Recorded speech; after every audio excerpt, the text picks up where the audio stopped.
de esa clase que se está dando, igual se está grabando el video, entonces voy a enviar como las anteriores al grupo de WhatsApp. ¿Sí? Entonces vamos a empezar ya. Voy a compartir el material. Me indican si se escucha, por favor.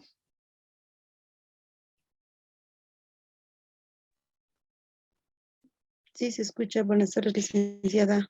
Buenas tardes, Sí gracias. se escucha.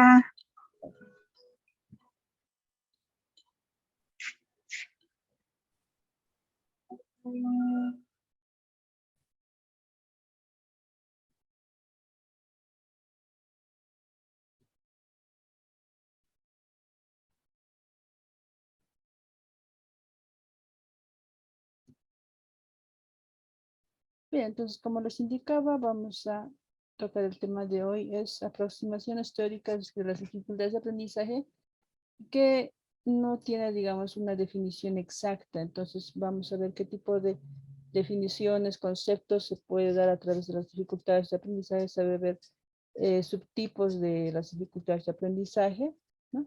Y bueno, vamos a ir viendo de acuerdo a lo que tal vez tengan algún conocimiento o no de algunas de las dificultades, o que también se conoce como trastornos también del aprendizaje. Son, digamos, términos similares que a la vez son lo mismo al final, ¿no? Entonces, viendo la definición, ¿qué son las dificultades de aprendizaje? Antes de eso, de la definición, tal vez vamos a hacer una especie de, bueno, una pregunta. Lo que yo quiero saber es que tal vez alguna vez han debido escuchar o han tenido, digamos, alguna idea de lo que son las dificultades, o trastornos de aprendizaje o problemas, incluso que se conoce problemas de aprendizaje, que es más que todo, los problemas de aprendizaje puede ser algo que no es, digamos, un problema de gravedad, porque para empezar, una dificultad o trastorno de aprendizaje tiene, digamos, cierta gravedad, cierta afectación y también cronicidad, que eso lo vamos a ver más adelante, de qué se trata todo eso. Ahora, la pregunta es, tal vez alguno de ustedes conoce o en qué entiende por dificultades de aprendizaje. ¿Podría decir, por favor?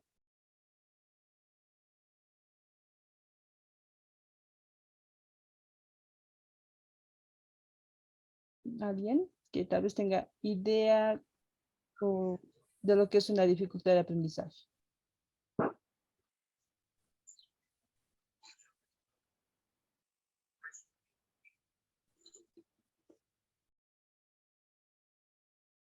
¿No? Ok, entonces seguimos.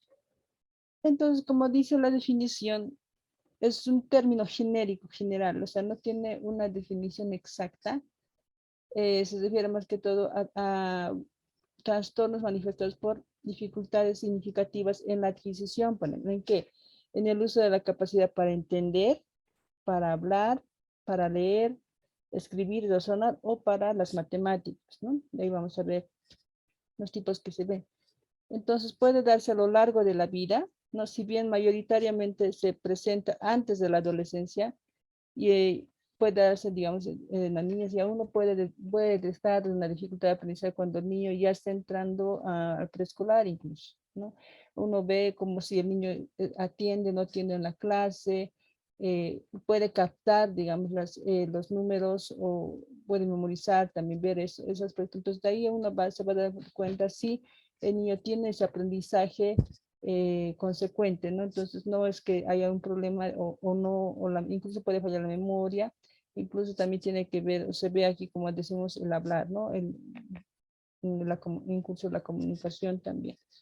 Entonces vamos a ver a eso, ¿no? Que su inicio más sobre todo se da cuando ya el niño empieza a relacionarse y empieza a aprender algún tipo de, en este caso, a leer, a escribir, a saber los números, las matemáticas, eh, las operaciones aritméticas, ¿no? Que son las básicas, por ejemplo, y a veces no están, y lo es complicado a veces al niño, ¿no? Entender incluso una simple suma, una simple resta, ¿no? Entonces ahí uno se va dando cuenta. Y en el curso del proceso educativo intencional de enseñanza, aprendizaje formal o informal también, ¿no? Escolares y no escolares, en los que interfiere o impide a lo largo del aprendizaje, que es el objetivo fundamental de dichos procesos, ¿no? Entonces, es un proceso que se da en los niños, como hemos visto, en la capacidad de entender, por ejemplo, cuando uno puede captar con lo que la profesora explica o todo eso, y entonces ahí uno se debe dar cuenta de que algo está fallando, ¿no? Incluso en la escritura, la forma de escribir, las letras que a veces lo cambian de posición y, no, o pronuncia de diferente manera, confunden las letras, ¿no? Ahora, la aproximación histórica de las DA, ¿no? Abreviado dificultades de aprendizaje. La historia oficial del campo de las DA data más o menos de los años 1963, ¿no? Estamos hablando de los años 60, ¿no? Cuando Kircher es uno de los educadores, en ese caso del área educativa, establece que las DEAs han de cumplir los siguientes criterios para uno saber que si realmente hay alguna dificultad de aprendizaje. ¿Qué criterios se debe ver? Se debe ver la discrepancia entre el potencial de aprendizaje y la ejecución, ¿no? Tal vez el niño cuando ahí vemos está en una etapa donde, por ejemplo, ya estamos viendo preescolar, primaria. En primaria, obviamente, el niño ya sabe, ya conoce los números porque eso se les ha tal vez dado, facilitado en kinder, pre-kinder, ¿no? Entonces, en primaria el niño ya sabe, pero hay casos en que no, el niño a veces se olvida o no ha habido la concentración o no ha captado, digamos, lo que ha aprendido y ha habido eso. Entonces, ahí se puede ver que sí, la edad, tal vez y con la ejecución no hay una discrepancia, ¿no? Debería haber esa edad normal de, por ejemplo, primero de primaria, segundos, donde ya se va aprendiendo más que todo oraciones, y vamos al lenguaje oraciones más completas, más complejas, más compuestas, y ahí el niño no tiene, digamos, no capta, no puede captar, no puede asimilar, entonces ahí ya uno debe ver que sí hay un problema, ¿no? Retrasos académicos no explicados por deficiencias sensoriales, intelectuales o factores culturales o institucionales, ¿no? Cuando hablamos de retrasos académicos, estamos viendo, tal vez cuando dice por deficiencias sensoriales, por ejemplo, ¿no? Hay niños que de alguna manera puede ser a nivel neurológico, por lo general, cuando hay un problema de que el niño no rinde y tiene un retraso para su edad, ¿no? Ciertas áreas no puede aprender, que tiene que ser y no asimila, no capta. Entonces, fuera de que puede ser, digamos, un problema externo, puede ser interno, y a eso se refiere a un problema tal vez neurológico a nivel cerebral, ¿no? Intelectual, que también, pues, y cultural es cuando, por ejemplo, un niño que vive, digamos, viene de su pueblo y va a la ciudad, y eso es un cambio, ¿no? Y a veces hay un cambio ahí que tiene que adaptarse, y a veces es difícil adaptarse en primera instancia, y le toma tiempo, ¿no? Y eso también se da por esos aspectos, los cambios de colegio. Por ejemplo, digamos, si un niño ha estado, por ejemplo, en la ciudad, si vamos a ver ejemplo, que ha estado en un colegio fiscal y lo cambian a particular, ¿no? Y ahí también sí va a haber un cambio, va a haber un problema, porque por lo general en un particular y fiscal es diferente, tal vez, ¿no? El plan de estudios, el currículo, tal vez el particular es ya más adelantado y tal vez el fiscal no, dependiendo. Entonces, eso también puede influir, ¿no? En una dificultad de aprendizaje. Otro, el aprendizaje también puede realizarse mediante los métodos ordinarios, digamos. No puede, digamos, captar de acuerdo a lo que se ha planteado, ya el profesor ha planeado, digamos, ciertas mallas curriculares, y lo vamos a decir, o plan de estudios, y lamentablemente el niño o los niños no pueden aprender con ese método. Entonces, para esos casos se tiene que hacer un método especial, ¿no? Entonces, esos son los puntos, según que deben cumplir para establecer que hay o se ha dado una dificultad de aprendizaje en algunos niños, ¿no?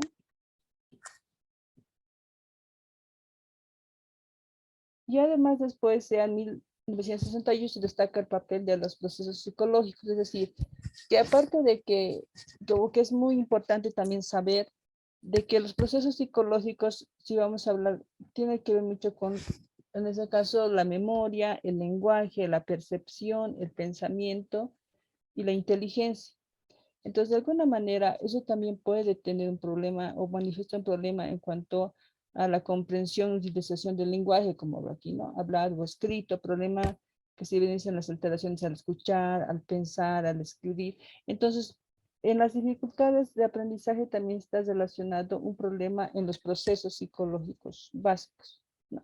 Entonces, tiene mucho que ver. Y cuando hablamos de procesos psicológicos básicos, estamos hablando meramente de las funciones del cerebro también, ¿no? Que cada uno de ellos tiene que ver en cuanto se dé una o se da una dificultad de aprendizaje. Esa definición se incluye también las deficiencias perceptivas menores, ¿no? Lesiones cerebrales, disfunción cerebral mínima, dislexia y afasia evolutiva, ¿no? Entonces, es cuando uno va perdiendo poco a poco la memoria o va teniendo algún problema con el, pues de conocer letras, por ejemplo, ¿no? Y se va viendo eso, va viendo cuando hablamos de fase evolutiva es que va evolucionando. Si por ejemplo se detecta fase infantil, por ejemplo, a nivel ya a temprana edad, eso se puede educar y eso se puede mejorar de alguna manera. Pero cuando es evolutiva, que es que ya no, cuando por ejemplo se detecta a muy tardía edad, es decir, digamos en la edad adulta, es un problema que ya tal vez no tiene casi ya soluciones, así irreversible, ¿sí? Entonces, todo eso son los puntos que se puede dar en dificultad de aprendizaje, ¿no? Y ahí vemos, ¿no? Cuando hablamos de las etapas de evolución histórica, por ejemplo, se dan en tres etapas cuando hablamos de dificultades de aprendizaje. Uno es la etapa de la fundación, que más o menos el autor Gall en 1800 habló por primera vez de esta problemática, ¿no? También lo veía como, más que todo, se veían personas ya adultas en esa ocasión, que perdían la facultad de expresar a través del habla. Entonces, la fase más que todo tiene que ver con el lenguaje, la forma de hablar, y eso van perdiendo, no hay la pronunciación incluso de algunas palabras, entonces van perdiendo la forma de expresarse, pero en esta ocasión solamente se afecta el habla, no tanto así la inteligencia como lo hay, ¿no? Personas con afásicas. Y en eso también ya se generalizó en los niños que presentaban esos problemas semejantes, es decir, ya después se vio en niños, entonces ya se vio el problema que tal vez se dio lugar a la expresión y se dio o se creó el término de afasia infantil, ¿no? Entonces los niños no podían expresar, digamos, de alguna manera lo que querían eh, dar a conocer o sus preguntas, no había ese entendimiento en cuanto a su lenguaje que ellos podían emitir, ¿sí? Detrás en el lenguaje, en el habla, ¿no? Entonces, y hay, ¿por qué hablamos en esta ocasión de las aportaciones de Broca y Wernicke? A nivel fisiológico del cerebro, hay dos funciones en este caso, o dos estructuras que se tratan o que tienen la función del lenguaje, tanto en la comprensión, tanto en la pronunciación, tanto en incluso la memoria, son el área de Broca y Wernicke. Por eso es que las aportaciones de Broca, ¿no? Por eso mencionamos esto que tiene que ver con el lenguaje, ¿no? Ellos ayudan, digamos, en esta ocasión a describir los casos de lesiones cerebrales, ¿no? Posiblemente podría ser de que cuando un niño no tiene o no puede hablar bien, no se hace entender cuando habla, puede que haya tenido alguna lesión cerebral en estas áreas, ¿no? Ya sea Broca o Wernicke, que es parte del cerebro, ¿sí? Entonces puede dificultar en este caso la lectura, ¿no? Que no pueda pronunciar bien la lectura o incluso no lo pueda entender, porque tiene que ver también con la comprensión de lectura en las áreas de a nivel cerebral, pero afectan a la función del habla, ¿no? Como dice ahí. Se apoya así la idea de una base cerebral en el origen de esos problemas. Es de ahí que cuando se ve, digamos, afectadas ciertas áreas del cerebro, es donde se puede ser como una de las causas para tener un problema. En este caso, del habla o del lenguaje o la comunicación, incluso que es la trastorno de la comunicación, que van a ver igual más adelante como uno de los trastornos. Entonces, ahí se ve la alteración. ¿Y cómo se ve? Cuando las letras, por ejemplo, tipo, por ejemplo, lo hacen, lo ven, lo invierten, o sea, la P, digamos, lo vuelven la Q, así, ¿no? La D, la B, y van pronunciando, digamos, al escribir, por ejemplo. Hacen la D, pero lo pronuncian B, o viceversa, ¿no? Eso es el problema que se puede ver. Y puede ocasionarse por ese problema, por una lesión cerebral. Puede ser, ¿no? Para dar cuenta de dificultades de aprendizaje de la lectura, considerando que la inmadurez o retraso en el establecimiento de la dominancia cerebral sería la causa de las dificultades, ¿no?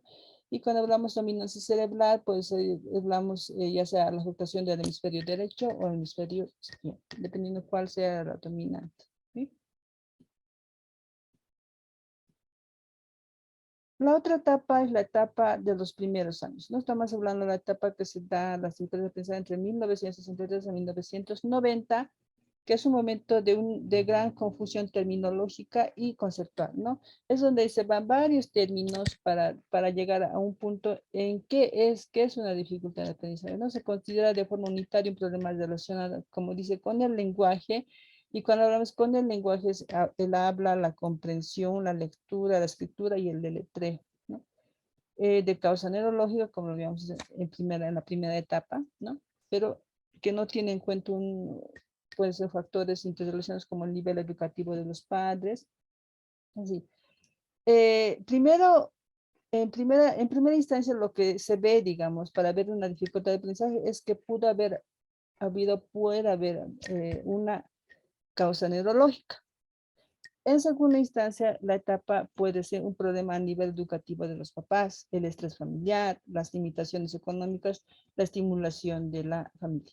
Entonces, aquí lo que vamos a entender es que en primera instancia se da a nivel interno, que es un problema neurológico, cerebral, y otros factores pueden ser a nivel externo, que es relacionado con la familia, relacionado con las limitaciones económicas y con el medio social, donde el niño se desarrolla, la estimulación o no hay estimulación de la familia en cuanto al aprendizaje, ¿no? Entonces, eso es lo que se ve en la segunda etapa o en los primeros años, ¿no? Entonces, Kirk, el padre, bueno, considerado como el padre de la teoría de las dificultades de aprendizaje, permitió la creación, en ese caso, ¿no? De servicios de la educación especial, ¿no? Entonces, él veía si había ya esos problemas, entonces él ya había visto que debería haber servicios de educación especial para casos que tengan problemas, como habíamos visto, ¿no? El habla, el lenguaje, la escritura, ¿no?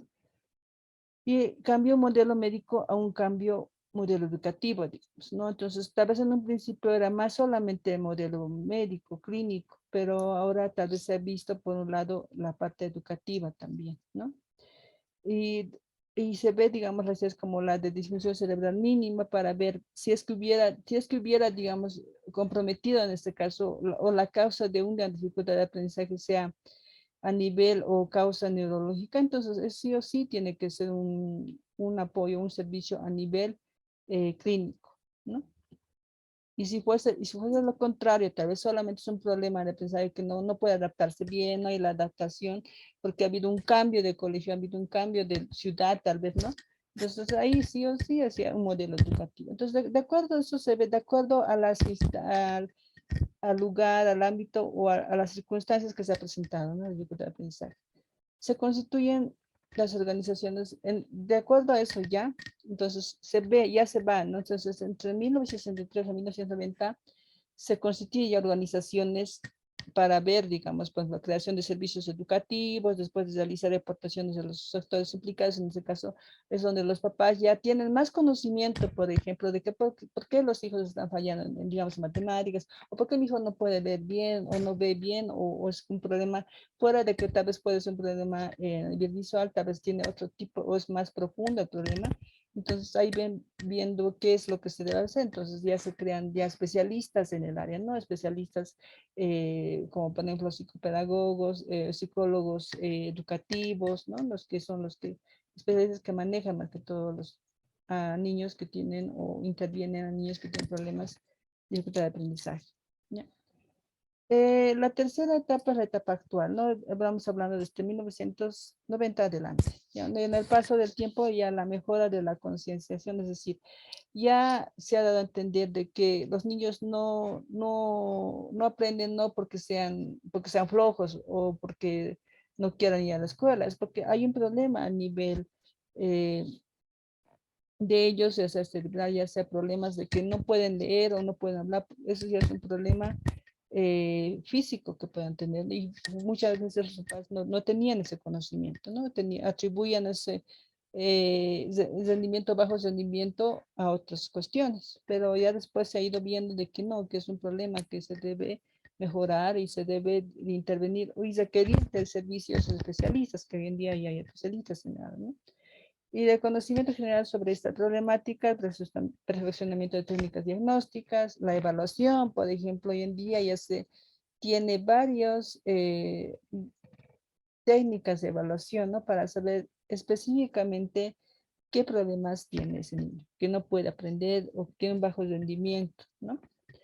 Entonces, ahí vamos viendo, nos vamos viendo, detectando, digamos, calificarse, ya se puede ver, digamos, o mejorar, digamos, ciertos tests que se pueden tomar en cuenta y ver cuáles son más favorables para hacer un diagnóstico, ¿no? Esta etapa se caracteriza más que todo por la integración escolar, el análisis de las dificultades de aprendizaje a lo largo del ciclo vital, ¿no? Y la diversidad de aproximaciones teóricas centradas en el tratamiento, ¿no? Ese tratamiento, y la intervención educativa diferenciada y específica, lo que quiere decir, ¿no?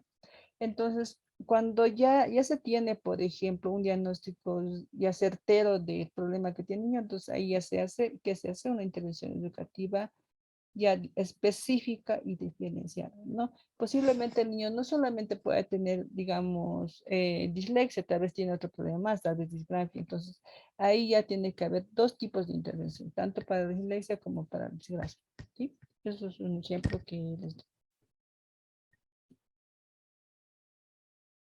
Ahora, hay conceptos y clasificaciones de las dificultades de aprendizaje, ¿no?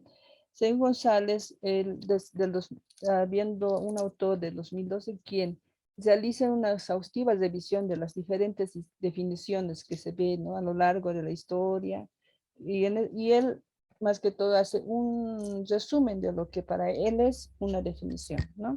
Ve primero que es un grupo heterogéneo, son las definiciones más actuales, tienen a considerar que los sujetos con dificultades de aprendizaje son un grupo que no todos los sujetos la manifiestan por igual, ¿no?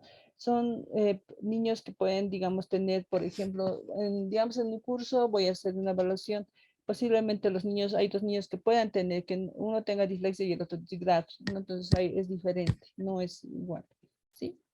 Otro retraso en el desarrollo. Se coincide en señalar que las dificultades son desórdenes en la adquisición de ciertas destrezas, ¿no? Problemas de desarrollo de ciertas áreas.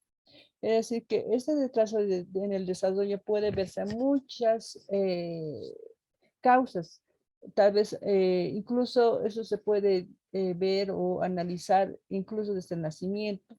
Tal vez el niño ha tenido, la mamá en gestación no ha tenido tal vez una buena alimentación, ha habido desnutrición y todo eso puede afectar y el niño ha nacido con bajo peso, por ejemplo, ¿no? Y de alguna manera eso también puede afectar y a la larga identificarse y darse una dificultad de aprendizaje en cualquier área, dependiendo, ¿no? Ya sea a nivel cerebral o algún factor físico también, ¿sí? Entonces eso vemos en cuanto a las dificultades o en este caso retraso en el desarrollo. Otras áreas afectadas, casi todos coinciden en estos sujetos, manifiestan problemas del habla, lectura, escritura, matemáticas, ¿no?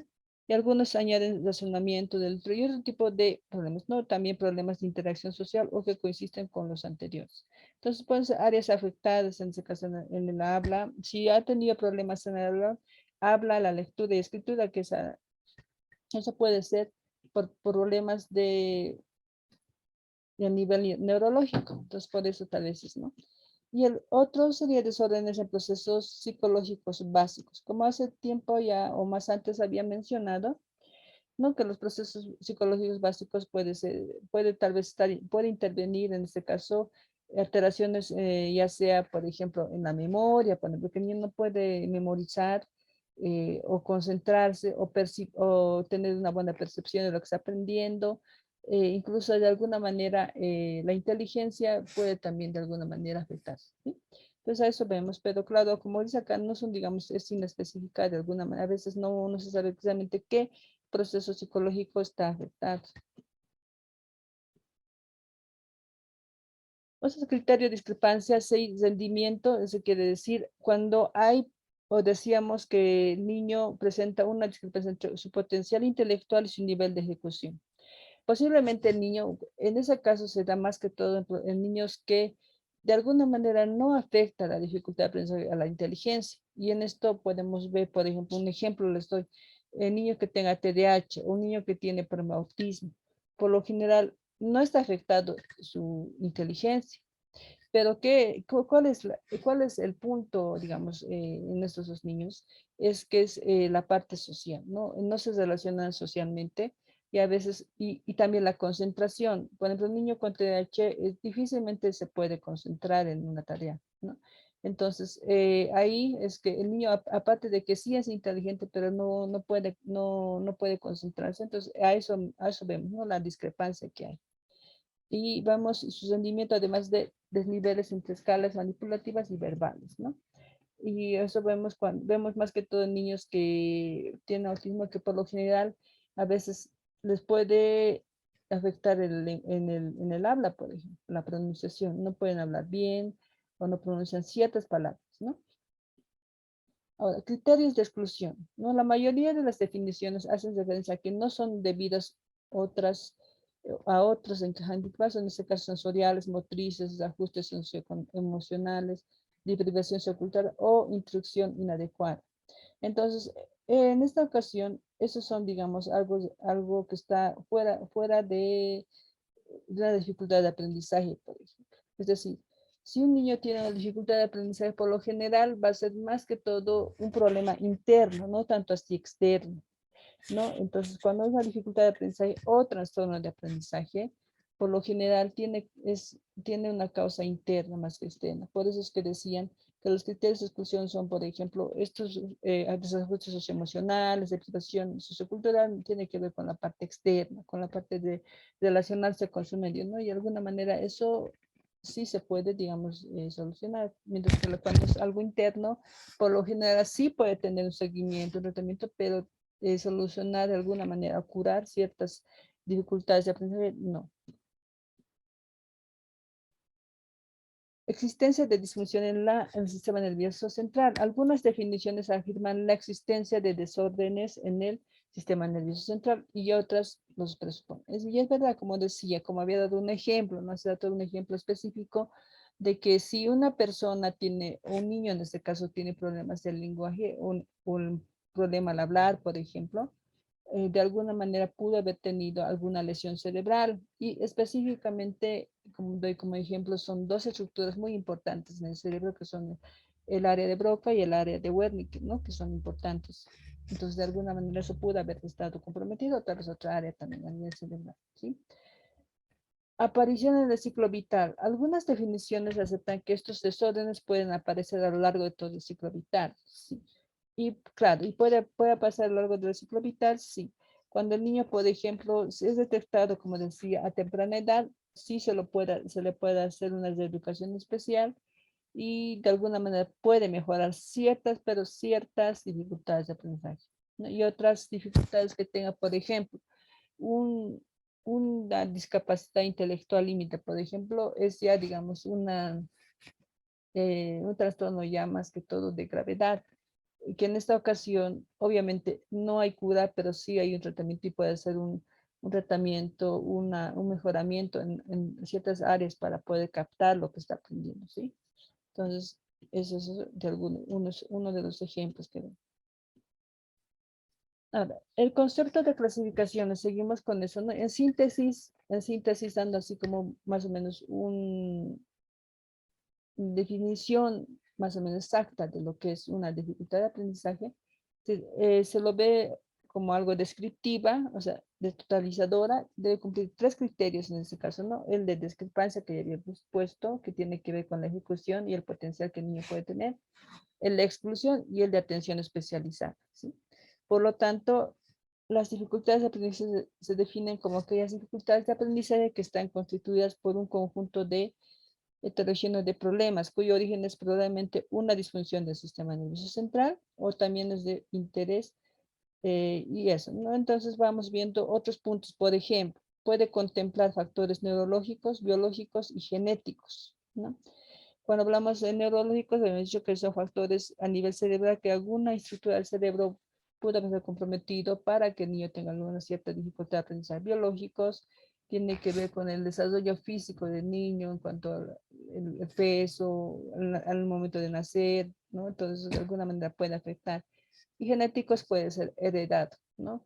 Por ejemplo, si en la familia ha habido un niño o ha habido una persona que ha tenido, por ejemplo, TDAH, es posible que un 50% de que sí pueda tener alguien o pueda nacer. Por ejemplo, si mi abuela ha sido, puede ser que el nieto pueda ser, ¿no? Entonces, así son generaciones. Destaca que las DEA se manifiestan en dificultades lingüísticas cuando hablamos de la comprensión del lenguaje, la producción de pedidos en todos los componentes del lenguaje. Se hace también una doble diferencia curricular, primero a las disciplinas instrumentales y después al resto de las áreas curriculares, ¿no?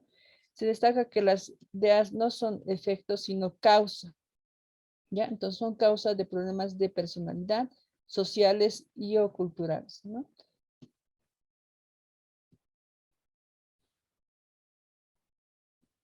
No, y hay varios, en este caso, el DSM-5 y el CIE, que son, por ejemplo, diagnósticos estadísticos, ¿no? Que tienen que ver con enfermedades, que hacen una serie de investigaciones, y van cambiando ciertos términos en las dificultades de aprendizaje.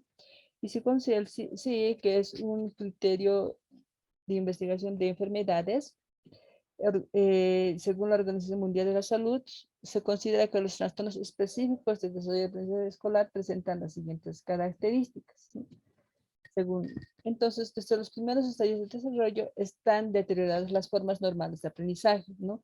Puede ser no únicamente consecuencia de la falta de oportunidades para aprender, ni de traumatismos, no enfermedades cerebrales, sino los trastornos pueden surgir de alteraciones de los procesos cognitivos. En gran parte secundarios a un tipo de disfunción biológica, ¿no? Entonces, fuera de que se ha dicho de que puede ser a nivel de un trauma, puede ser una enfermedad cerebral adquirida, eh, puede también ver por un proceso, una alteración en los procesos cognitivos. Cuando hablamos de procesos cognitivos, estamos hablando de los procesos psicológicos básicos que ya había mencionado anteriormente, ¿sí? Y cuando disfunción biológica es cuando hay una alteración en algunas estructuras del funcionamiento del cerebro también. A eso se refiere.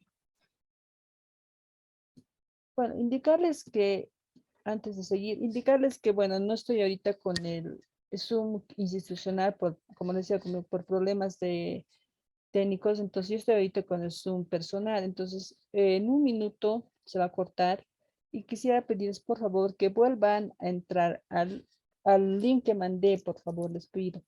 Esperemos que ya para la próxima clase ya pueda contar con el Zoom institucional y no haya más problemas. Eso les pediría, por favor. Entonces, vamos viendo que abarcan grupos de trastornos que se manifiestan por déficit específicos significativos del aprendizaje escolar.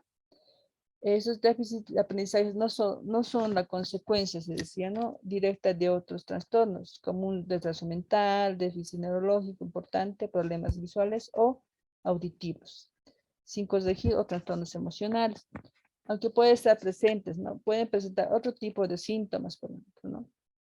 Como trastornos de déficit de atención o trastornos específicos de desarrollo del habla y del lenguaje. Entonces, puede haber un déficit incluso a nivel de retraso mental.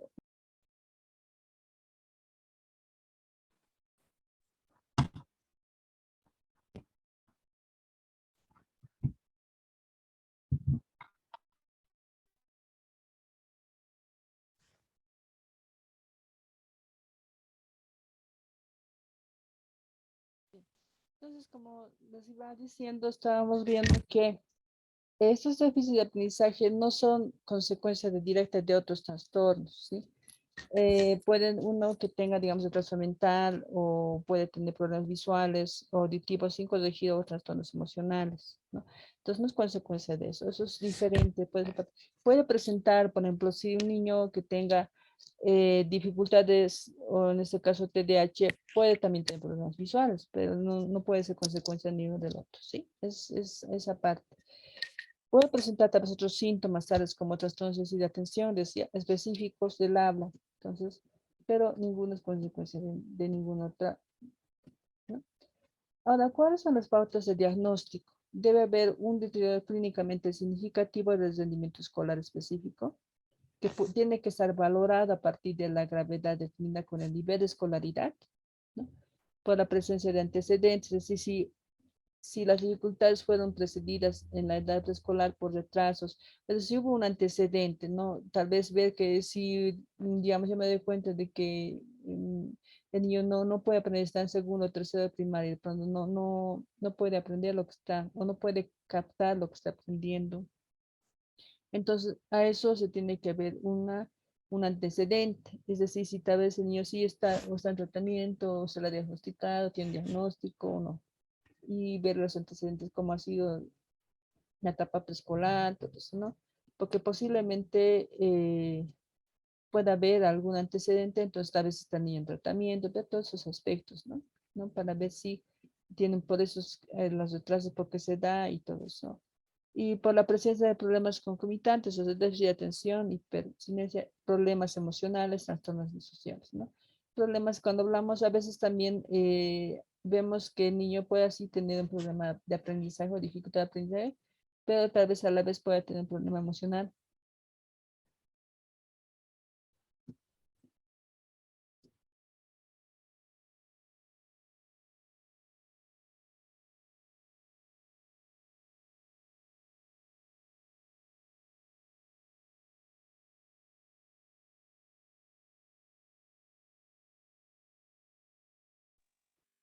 ¿Se cortó?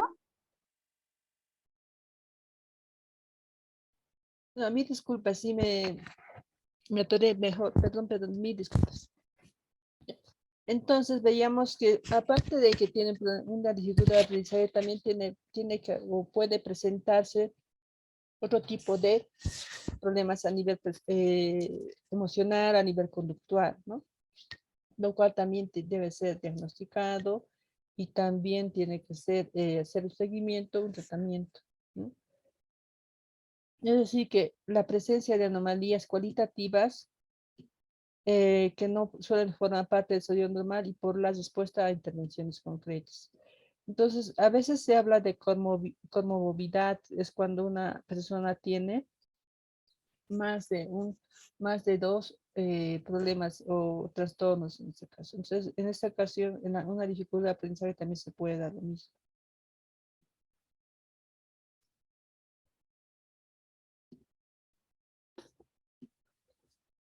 Ahora, el déficit debe ser específico en el sentido de que no sea explicable por un retraso mental o por un déficit de menores de la inteligencia general, debido, por ejemplo, a que SI, es decir, el cociente intelectual y el rendimiento escolar no son exactamente paralelos. Puede haber una distinción, solo puede hacerse teniendo en cuenta que los test, en este caso para medir, por ejemplo, el cociente intelectual y de rendimiento estandarizados aplicados de forma individual, sean adecuados para la cultura y el sistema educativo del niño, ¿no? Entonces, si por ejemplo yo quiero saber, porque si mi hijo, si el niño está mal, cuando no puede captar, pues entonces se hace pruebas, en este caso test para saber su cociente intelectual, y de eso pues, tiene que haber, de acuerdo a lo que salga, por ejemplo, los resultados de eso, entonces tiene que haber un rendimiento eh, óptimo, un rendimiento satisfactorio para su CI, ¿no? Esos test deben ser empleados junto con tablas estadísticas y por lo general cuando uno hace o aplica unos test, sí o sí hay baremos, ¿no? Baremos que tal vez no son tanto netamente bolivianos, pero se acercan porque pueden ser, o son por ejemplo, baremos relacionados, por ejemplo, que si les voy a dar un ejemplo de Zeiben genera algo especial, que son uno de los test que mide, por ejemplo, el cociente intelectual por lo general, los baremos o todas las estadísticas que tiene son de México o son de Argentina, entonces lo cual de alguna manera, digamos, tienen las mismas características cultura, con la cultura boliviana, casi las mismas, ¿no? Y facilitan datos al nivel medio de rendimiento, ¿no? Esperado para un CI a cualquier edad cronológica. Entonces, de todos modos, eso lo vamos a ver en una sesión, ¿sí? El déficit debe ser precoz, o sea, una pauta de diagnóstico debe ser precoz en el sentido de que debe haber estado presente desde el comienzo de la educación, ¿no? Cuando hablamos, ya había mencionado anteriormente, es necesario saber, ¿no? Cuando uno está en preescolar, niño es ya su inicio a la educación escolar, preescolar. Entonces ahí ya tendría que haber habido un antecedente si el niño presenta problemas, o recién está presentando problemas a nivel primario, incluso secundario, muchas veces, ¿no? Uno evidencia que el niño o el adolescente tiene problemas, entonces de acuerdo a eso se tiene que un antecedente, ¿sí? Y no ha sido adquirido con posterioridad, ¿no? La historia del progreso escolar del niño facilitará datos sobre ese punto, como decía, historia del progreso, historia escolar. Deben estar ausentes factores externos que pudieran justificar suficientemente las dificultades escolares, ¿no? En este caso, los factores externos casi no es muy importante tal vez a la hora de hacer un diagnóstico para tener una dificultad de aprendizaje.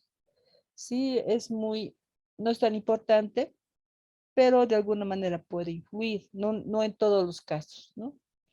Los trastornos específicos de desarrollo del aprendizaje escolar no pueden deberse directamente a déficit visuales o de audición no corregidos. Entonces, como había dicho, a veces uno dice, bueno, sí, mi hijo no, de pronto estaba bien en clases y ahora ya ha bajado su rendimiento, todo eso. Ya, es posible que, claro, tenga alguna dificultad. Ya realmente se hace una prueba de acuerdo de hacerse y o no puede leer, entonces hace una prueba para saber en cuanto a la lectura, qué problemas de aprendizaje tengan.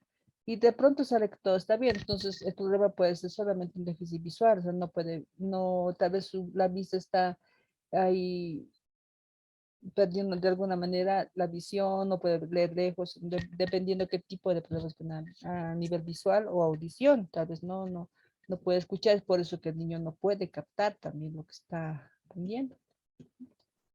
Ahora hay subtipos de las dificultades de aprendizaje, ¿no? Puede darse a lo largo, como he dicho, de vida y puede ser de forma un aprendizaje formal e informal, escolares y no escolares, ¿no? Se puede dar, interferir y pierde el aprendizaje. Algunos de estos trastornos que se han visto o que se ve actualmente es el TDAH, el DIL y el DEA. Ahora, ¿qué es el TDAH? Bueno, el TDAH es trastorno de déficit atencional con hiperactividad, el DIL es discapacidad intelectual límite y el DEA es dificultad específico de aprendizaje, ¿no?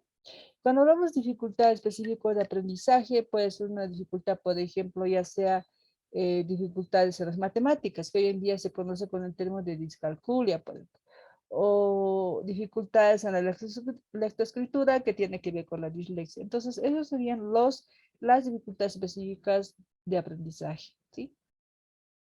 Son intrínsecas en el alumno. Cuando hablamos de intrínsecos, es que es algo interno, algo que de alguna manera tiene que ver con una causa interna, ¿no? Debido tal vez posiblemente a una disfunción neurológica, como había indicado al principio, que puede provocar retrasos en el desarrollo y en las funciones psicológicas básicas, ¿no? Por eso si vamos a ver así a grandes rasgos, un niño que tenga TDAH de alguna manera no está comprometido su inteligencia, es más que todo es un niño inteligente. Pero ¿qué está comprometido un niño con TDAH? Es la falta de concentración. No está concentrado, no está quieto, está interactivo, está en otro lado, o sea, no se concentra en una sola cosa, ¿no? De pronto se cansa. Entonces, ahí de alguna manera, ahí es donde ha perdido la atención. En este caso, lo que está perjudicando o lo que está eh, daña de alguna manera puede ser la atención, ¿no? Pues como decimos, es un trastorno de déficit atencional. Entonces, en ese problema, lo que podríamos haber visto es que hay un retraso en la función psicológica básica que sería en la atención, ¿sí? Entonces, como la atención, como dicen, trabajo, desarrollo, estrategia de aprendizaje, entonces, esos son los puntos que podría estar comprometidos. En cambio, como PE y IBRE, que son problemas escolares y son problemas que tienen que ver con el rendimiento escolar, ¿no? Pueden ser extrínsecos. Estos sí pueden ser extrínsecos. O sea, no es tanto así como dificultades de aprendizaje graves. No, por ejemplo, un problema escolar, un niño sí tiene un problema escolar. ¿Por qué? Porque o incluso en el problema escolar puede ser que tenga una conducta o mala conducta en ese caso, ¿no? y puede ser instinto al alumno, es decir, debido a factores socioeducativos, instruccionales como inadecuación de pautas educativas, familiares, prácticas instruccionales inapropiadas, déficit motivacional. Es un niño que no está motivado, digamos, puede ser un niño desmotivado, un niño que de alguna manera tiene que ver con el problema emocional, en este caso, con un niño no aprende y tiene un problema, en este caso escolares, porque puede tener un problema a nivel emocional, ¿no? Y eso tiene que ver con la parte externa. Y a veces, pues, si un niño no aprende, está desmotivado, puede ser debido a que puede tener múltiples factores, problemas familiares, tal vez sus papás justo se separaron y el niño está entrando tal vez incluso en una depresión. Entonces, a eso se viene esto, ¿no? Estos dos problemas, ¿no? Que tienen que ver con el problema escolar y bajo rendimiento escolar, ¿sí? Las dificultades en el aprendizaje pueden ocurrir conjuntamente con otros trastornos, por ejemplo, deficiencia sensorial, discapacidad intelectual, trastornos emocionales graves o con influencias físicas, por ejemplo, de privación social o cultural. Entonces puede ocurrir con otros trastornos, puede haber eso. ¿Sí? Ahora podemos diferenciar a los alumnos con dificultades en la aprendizaje según las posiciones que ocupen los factores patológicos personales, factores definidos por la interacción personal-ambiente y factores ambientales. Dentro de la valoración, entonces vamos a ver tres criterios. Uno que tiene que ver con la gravedad, ¿no? Eso considerada desde la perspectiva de la persona que presenta la dificultad, ¿no? Donde, por ejemplo, no se trata, por tanto, de una consideración estadística ni de un costo social. Aquí la calificación de grave implica importancia del problema, ausencia de posibilidades de emisión espontánea, necesidad de intervención externa especializada. No, cuando vemos que uno de los trastornos está considerado como, y vamos a ver qué tipo de trastornos de aprendizaje o dificultades de aprendizaje está catalogado como gravedad y cuáles no, ¿sí? Entonces eso es cuando aquí se necesita ya o se necesita ya una intervención especializada. El otro criterio es la afectación, ¿no? Indica el carácter predominante del problema, ¿no? Dadas las áreas personales, o sea, qué ha afectado en la área personal, procesos en la conducta, estrictamente vinculada con la gravedad, ¿no? La cronicidad que se pueda volver algo crónico, ¿no? Y cuando una enfermedad se vuelve crónico, lamentablemente muchas veces no tiene cura, ¿no? Y se refiere al tiempo de duración del problema, ¿no? Indicar las posibilidades de recuperación espontánea o mediante intervención especializada desde las diferentes perspectivas, ¿no?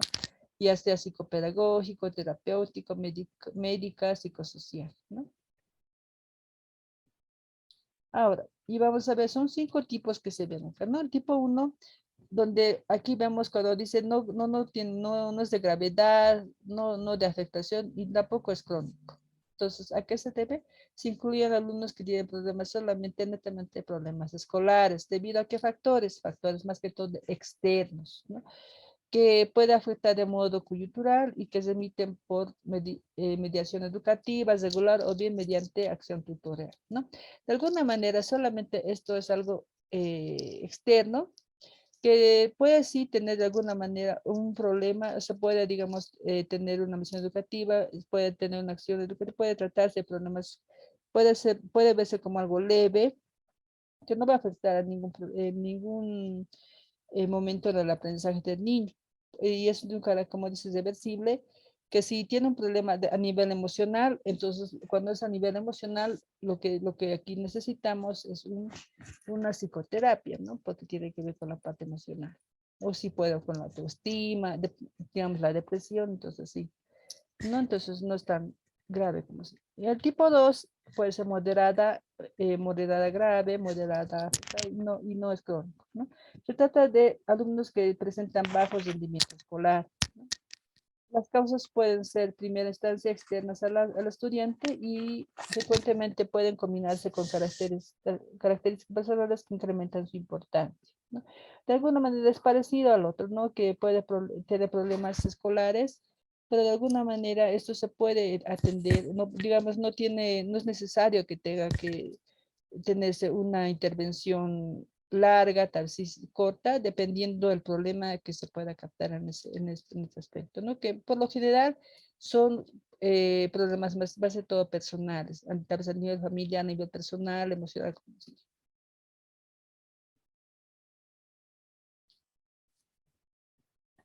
Tipo 3, ¿no? Más que todo hablamos de la moderada alta G, moderada alta A y baja crónica. En este caso, se incluye aquí los estudiantes con dificultades específicas de aprendizaje, ¿no? Y cuando hablamos con dificultades específicas de aprendizaje, estamos viendo a niños que tengan, por ejemplo, problemas como dislexia, disgrafia, discalculia, ¿no? Y cuya causa original es independiente de las condiciones ambientales, pero su desarrollo y el grado de importancia se adquieren si están estrechamente vinculados a factores educativos. Y aquí sí o sí tiene que haber, digamos, algún tipo de intervención ya desde un especialista en el área, digamos, ¿no? Para ver y mejorar si el niño ha sido diagnosticado con discalculia, ¿no? Y ahí se da una reeducación, de alguna manera, eso y se puede, digamos, mejorar. Y las dificultades de aprendizaje son de gravedad moderadamente alta, ¿no? Y la medida en que no se eviten por mediación educativa, la afectación es también moderada alta, ya que no son dominantes las áreas personales afectadas y son recuperables, como dicen, ¿no? Mediante programas de intervención y tempranas adecuadas y también de alguna manera, fuera de que vaya a haber una intervención temprana, también tiene que haber un cambio en la malla curricular, digamos, ¿no? Adaptaciones curriculares individualizadas y específicas para ese niño que presenta cierta dificultad, como había dicho, ya sea dislexia, ya sea disgrafia, ya sea discalculia.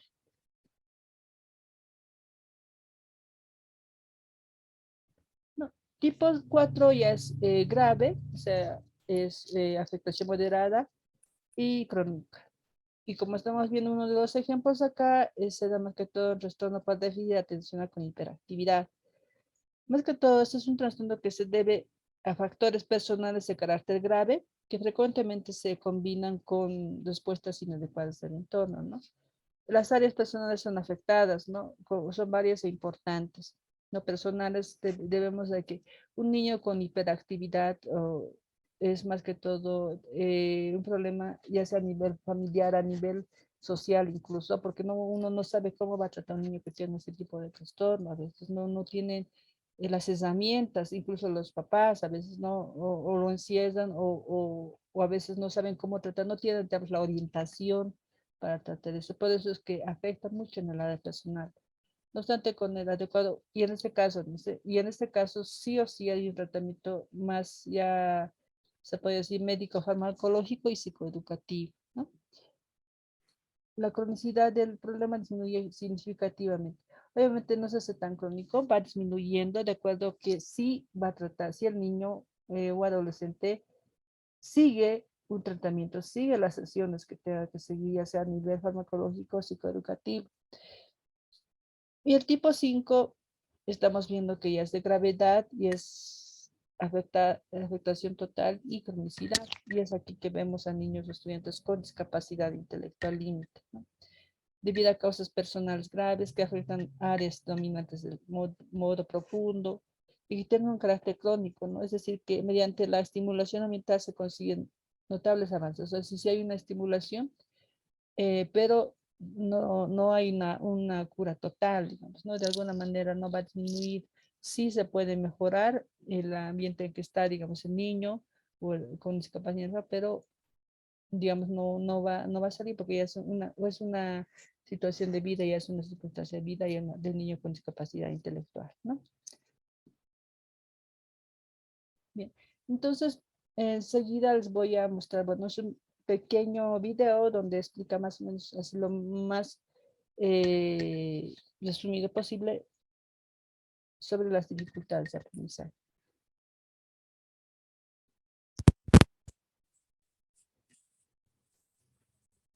¿Cómo interviene el psicopedagogo en los problemas de aprendizaje?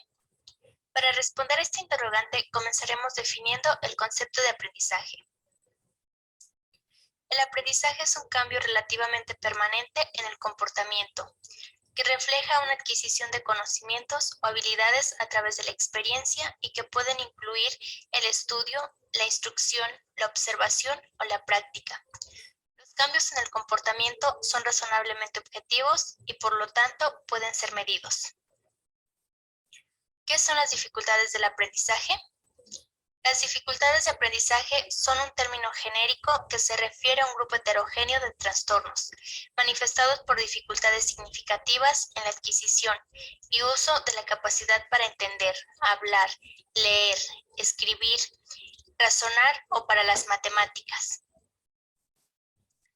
A continuación mencionaremos las principales dificultades de aprendizaje. Trastorno por déficit de atención e hiperactividad. El déficit de atención e hiperactividad es una condición neurobiológica que se manifiesta con disfunciones en el comportamiento y distorsiones cognitivas. Dislexia. Se define como la dificultad para leer. Estos individuos leen muy despacio y es posible que tengan que releer el material varias veces antes de comprenderlo. Disgrafia. Se define como la dificultad para escribir. Como resultado de la dislexia, de una coordinación motora deficiente o de problemas para entender el espacio. La forma de manifestarse depende de la causa. Discalculia. Se define como la dificultad para hacer cálculos matemáticos. Las matemáticas son un problema para muchos estudiantes, pero la discalculia puede hacer que un adolescente no comprenda incluso los conceptos matemáticos básicos. Disortografía. Es el conjunto de errores de la escritura que afectan a la palabra y no a su trazado o grafía. Es un trastorno específico de la escritura. El niño que lo padece comete constantes errores en la escritura y sobre todo faltas ortográficas, pero no tiene dificultades de lectura. ¿Quiénes son los profesionales encargados en diagnosticar e intervenir estas dificultades? Los encargados son los psicopedagogos. ¿Y en qué es en lo que se ocupan? Estos se ocupan del aprendizaje y sus alteraciones. Por lo tanto, están capacitados para potenciar aprendizajes, como también para detectar, diagnosticar y tratar estos problemas en todas las personas, en cualquier etapa de su vida, ya que el ser humano siempre está aprendiendo. Por esta razón pueden atender desde la infancia hasta la adultez mayor. Sin embargo, los psicopedagogos trabajan mayoritariamente con personas en edad escolar, puesto que su trabajo se vuelve una herramienta de suma importancia en el rendimiento académico, mejorando y potenciando la capacidad de aprendizaje de los alumnos. Ahora veamos, ¿qué es la intervención psicopedagógica? Según Pausela, la intervención psicopedagógica se considera como el proceso integrador e integral y supone la necesidad de identificar las acciones posibles según los objetivos y los contextos a los cuales se dirige o como el conjunto de actividades que contribuyen a dar solución a determinados problemas. Prevenir la aparición de otros, colaborar con las instituciones para que las labores de enseñanza y educación sean cada vez más dirigidas a las necesidades de los alumnos y a la sociedad en general. Es decir, guías de acción para mejorar las condiciones para el desarrollo de las capacidades. La intervención psicopedagógica en las dificultades de aprendizaje. Considerada desde el análisis de los procesos de enseñanza y aprendizaje de la relación alumno y profesor de los contextos familiar y escolar, es el resultado de una evolución como disciplina de estudio. ¿Cuáles son los aspectos que abarca la intervención psicopedagógica en las dificultades de aprendizaje? Desarrollar los procesos perceptivos y psicolingüísticos, favorecer los procesos y funciones de memoria y atención, trabajar estrategias de aprendizaje y metacognición, adecuar la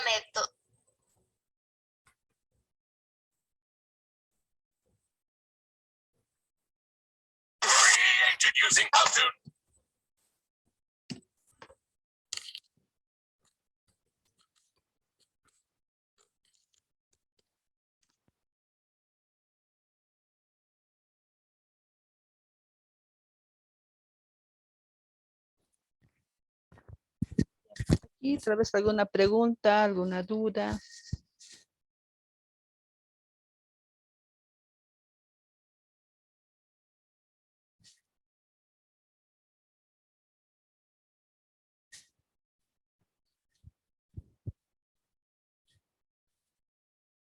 Hola, hola, ¿se me escucha?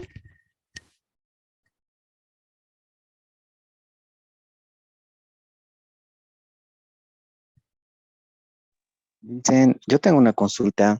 Sí, sí, Una dígame. consulta. Disculpe, quería preguntarle, ¿hay una diferencia entre dificultades y trastornos de aprendizaje? ¿O son lo Dificultades y trastornos de aprendizaje es lo mismo, solamente es la diferencia del término, digamos, porque para empezar, como hablábamos ahí, dificultades de aprendizaje tiene que ver con, de alguna manera, en qué afecta, ¿no? A nivel neurológico, ya sea interno o externo, y el trastorno es lo mismo. La diferencia, tal vez en un principio se veía con problemas de aprendizaje, pero en sí, la diferencia sí hay con problemas de aprendizaje, ¿no? Más que todo, problemas de aprendizaje tiene que ver con algo que es externo, como hace rato hablaban, un problema escolar, por ejemplo, tiene que ser un problema así, y es así, pero dificultades y trastornos es casi lo mismo, el término. Gracias.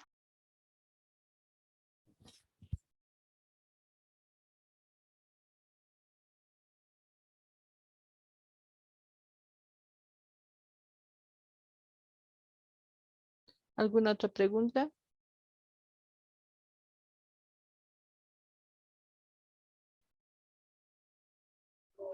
Yo tengo una pregunta, Lice. Sí. Con respecto, uno lo detecta en el aula, ¿no? Yo soy profesora. Ya. Entonces yo lo detecto el problema en el aula, pero ¿qué test le puedo hacer?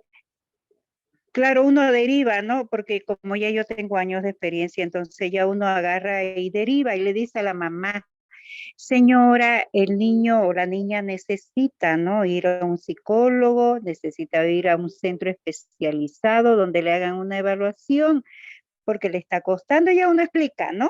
Ujú. Pero el papá le cuesta aceptar, Liz, en eso. Dice, no, mi niño es normal, mi niño falta, que quizás usted no lo, ya van argumentando. Le cuesta aceptar al papá eso, porque a veces no es solo que el aprendizaje no pueden, porque digamos la parte mental, la parte psíquica no le permite, Claro. sino que a veces ellos ven un problema que pasa, por ejemplo, tuve yo un niño. El niño en primero básico, perfecto. Llegó a tercero y el niño no ataba ni desataba, no entendía nada. O sea, la mente bloqueada totalmente. Y yo le digo a la mamá, porque me basaba que en primero el niño había respondido efectivamente, ¿no? El curso, bien, 100%. Y en tercero, cero el niño. Yo le dije, señora, yo presumo que este niño vio algo que le impactó en su casa, como por ejemplo una pelea con su marido o algo, le dije, que él pudo haber. Por eso el niño le cuesta, llévelo a un psicólogo para que lo trate, ¿no? Y le colabore antes que sea más grave. Pero la mamá, la verdad que no aceptaba y no aceptaba hasta que tuve yo que hablar con la parte, siempre hay la parte de psicopedagogía, va ay, no me recuerdo, hay una comisión, la comisión pedagógica, Pedagógica. ajá, ¿no ves? Sí. Encargada de este déficit de aprendizaje, ellas son encargadas.